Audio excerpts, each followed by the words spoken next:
Nico saying they can try as hard as ever. Well, we're talking about the championship disappearing away for Nico. We've got Toto Wolff with us, team boss. Let's go back to Singapore. I know you probably don't want to, but what on earth happened? I don't know what you're talking about. Singapore, that was a long time ago. Have you erased it from your memory already? Yes, completely erased. Reset button. Come on, what were the issues?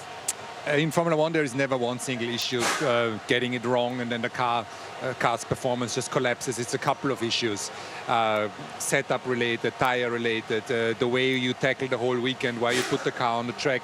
And we have not been very good in hindsight in 2014 either. Our package was very dominant, but the gaps were very slim in 2014. So next time around, we will be better. We sensed from that interview, and I'm not sure you were able to hear it, that for me, Nico sounds a little bit battle-weary already. You know, as part of your role, do you go in there and sort of say, come on, you can still do it, you know, Lewis, he's within shooting distance, or do you just step back, make sure you give them the equal machinery and allow them to, you know, unleash their talent on the track? I think he's a very ambitious young man, and I didn't hear the interview, but I definitely, in the discussions we are having in the briefings, he's still very much on the case. And so I wouldn't underestimate that side. The championship is pretty much open.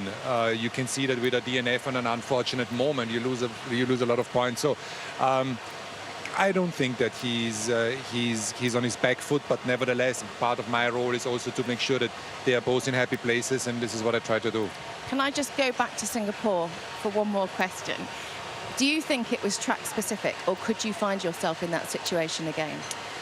I think it was track specific, and I think also that on the super soft tire, we seem to not do everything right and setup wise. And this is no criticism, because this is a dynamic process. We try to improve all the time, and when your car has a bit of a margin, maybe sometimes you then just don't go into the final detail because it was quick enough.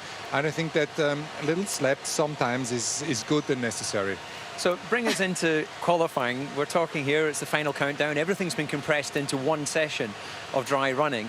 Can you tell anything already in the relative competitiveness? By the way, David said he didn't feel sorry for you. You've just got to get on with it. Yeah, well, absolutely. Yeah. You're leading the championship. You know, one race doesn't undo all the success you've had. Yeah. So, you know, I just feel that we're over mistakes, we're over engine failures, we're over any disappointment very quickly in Formula One. So, to qualifying, it looked from free practice that you've got the advantage again. Ferrari, difficult to tell where they are? Yeah, it looked good for us. Certainly more where we feel at home.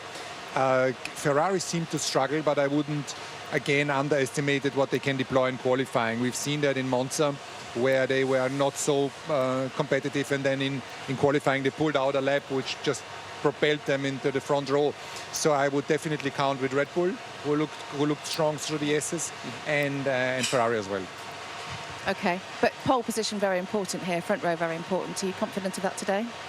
Yeah, very important. You can see that when you're in clean air and you're able to control the pace in the front, it makes everything much easier. It's easier on the car, on the brakes.